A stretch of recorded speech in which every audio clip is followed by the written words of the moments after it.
रात के अब 11 बज चुके थे। भाई अब तो कोई बस मिलना मुश्किल है। अगर आज आखिरी बस जरा लेट छुट्टी होगी तो शायद मिल जाएगी, वरना आज की रात मुझे यही बस स्टॉप पे बितानी पड़ेगी। ऐसे अपने मन में ही सोचकर नागेश ने अपनी बैग ठीक की और सामने के बेंच पे जाकर बैठ गया। लेकिन नागेश को कहाँ पता था कि आज वो मौत का सफर करने वाला था। नागेश एक बड़ा ही होनहार लड़का है। उसने अपने जॉब के बल पर गांव में जमीन ली और उस पे घर बनाया है। घर वाले हमेशा से उसके पीछे पड़े रहते कि शादी कर लो, लेकिन वो कहता है कि जब तक मेरी पसंद की लड़की नहीं मिलेगी तब तक मैं शादी नहीं करूंगा। उसका कहना भी सही था। उसके दोस्तों की शादियां टूट चुकी थी या फिर उनमें झगड़े चल रहे थे, इसलिए वो चाहता था कि कोई ऐसी मिले जो उसको समझे। नागेश ने अपनी घड़ी घुमाकर टाइम देखा। 11:30 बज चुके थे। अब उसने बस आने की आस खो दी, लेकिन तभी सामने से हॉर्न मारते हुए एक बस आई। शुक्र है बस आई तो, नागेश ने अपने आप से कहा। कंडक्टर ने दरवाजा खोला और नागेश बस के पीछे के दरवाजे से अंदर गया। टिकट निकली और वो आराम से बैठ गया, लेकिन कंडक्टर ने कहा, ये बस आज रास्ते में ही रुकेगी, आखिरी स्टॉप पे नहीं जाएगी। आपको बीच से कुछ इंतजाम करना होगा। इसके इंजन में खराबी है, बहुत गर्म हो चुका है। नागेश को और पसीना चालू हुआ। रात बढ़ रही थी, लेकिन परेशानी खत्म होने का नाम नहीं ले रही थी। जो होगा अब देखा जाएगा, ये सोच के नागेश खिड़की से बाहर देखने लगा। ठंडी हवा अंदर आ रही थी, काफी अच्छा लग रहा था। उसने सामने बस में देखा तो ड्राइवर के पीछे कोई बैठा था। उसने खड़े होकर देखा तो वो एक औरत थी। इतनी रात को इस रास्ते पे कोई औरत को नागेश ने इसके पहले कभी देखा नहीं था। उसने सोचा कि ड्राइवर या कंडक्टर का कोई रिश्तेदार होगा। अब नागेश को खुद नहीं पता था कि बस आगे जाकर कहाँ छोड़ने वाली थी। अब 12 बज चुके थे। बस एक जगह कर्र आवाज करके रुक गई। ड्राइवर बोला, अब यहाँ से बस आगे नहीं जाएगी, तुम उतर कर अपना जाने का जुगाड़ देख लो। नागेश का घर आने को अभी कम से कम 10 मील का फासला था और रास्ते से घना जंगल। पैदल जाना खतरे से खाली नहीं था। नागेश नीचे उतरा और रास्ते पे एक जगह जाके रुक गया। उसके पीछे वो औरत भी उतरी। नागेश ने उसको जैसे ही देखा, वो तो बस उसको देखता ही रह गया। वो बला की खूबसूरत थी। वो एक लड़की थी। उसको देखकर नागेश अपनी घर जाने की परेशानी भूल गया। वो तो उसको देखता ही रह गया। उसको भी कुछ ऐसी ही किसी खूबसूरत लड़की तलाश थी। सामने जाकर नागेश ने उससे बात करना चालू किया। आप इतनी रात को कहाँ जा रही है? ये बस वाले भी ना ऐसे बीच रास्ते में ही उतार दिया। उस लड़की ने एक बार नागेश को देखा। उसकी आंखें बहुत ही खूबसूरत थीं। नागेश उसकी आंखों में खो गया। कुछ बोल पाता तभी उस लड़की ने कहा, सकते हैं मेरा घर, अगर आप चाहो तो मेरे घर चल सकते हो। नागेश ने सोचा, एकदम से कोई उसको घर चलने के लिए कह रहा है। वो जरा संभल गया। उसने कहा, नहीं, मैं यही रुकता हूँ, कोई मिल जाएगा तो मैं अपने घर तक चला जाऊंगा, बेवजह आपको तकलीफ होगी। वो लड़की बोली, अरे घबराओ मत, मैं और मेरी माँ रहती हैं घर में, अगर चलना हो तो चलो मेरे साथ। इतना विश्वास नागेश के लिए काफी था। वो उसके पीछे चल पड़ा। घना जंगल और कच्चा रास्ता। नागेश ने चप्पल पहनी थी। उसको जल्दी चलना मुश्किल हो रहा था। काफी दूर जाने के बाद अब नागेश के पैर गीली मिट्टी में फंसने लगे थे। रास्ते में दोनों ने बिल्कुल भी बात नहीं की।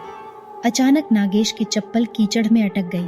वो निकलने के लिए अपने मोबाइल का टॉर्च चालू करके नीचे झुका और चप्पल को हाथ में लेकर खड़ा हुआ। सामने भयंकर अंधेरा था, कुछ भी दिख नहीं रहा था। पीछे वो रास्ता जहां वो बस छोड़कर आया था, और ना ही वो लड़की जिसके पीछे वो यहाँ तक आया था। उसने आवाज लगानी चाहिए, लेकिन आवाज क्या देता और किसको? वो नाम भी तो नहीं जानता था उस लड़की का। हे भगवान, अब मैं क्या करूं, कहाँ जाऊं? नागेश खुद को कहने लगा। नागेश ने अपने मोबाइल में देखा। अब तो बैटरी भी नहीं है ज्यादा और नेटवर्क भी नहीं था उस जंगल में। लाइट लगाने के लिए काम आएगी सोचकर उसने मोबाइल को बंद किया, लेकिन आजू बाजू देख के पता चल रहा था कि कोई जंगली जानवर नजदीक आ रहे हैं। उसने चढ़ने लायक एक पेड़ देख ली और उस पर चढ़कर अपनी बैग लेकर वो एक टहनी पर बैठ गया। नींद आ रही थी, लेकिन उसको वो लड़की का चेहरा सामने आ रहा था और डर था कि अगर सो गया और नीचे गिर गया तो लेने के देने पड़ जाएंगे। इसलिए आंखें फाड़ के उल्लू की तरह जग रहा था। नीचे खूंखार जंगली सुअर घूम रहे थे। अच्छा हुआ वो ऊपर था, वरना क्या होता पता नहीं। थोड़ी देर बाद चिड़ियों की आवाज से समझ गया कि अब सुबह होने वाली है। अब उसका डर थोड़ा कम हुआ। थोड़ा उजाला आते ही उसने वो लड़की का घर तलाश करने निकल गया। काफी दूर जाने के बाद एक घर दिखा, जरा पुराना सा था।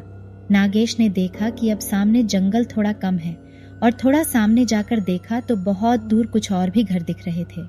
शायद कोई गांव था। वो वापस उसी घर की तरफ आया। बाहर से आवाज लगाई, कोई जवाब नहीं आया।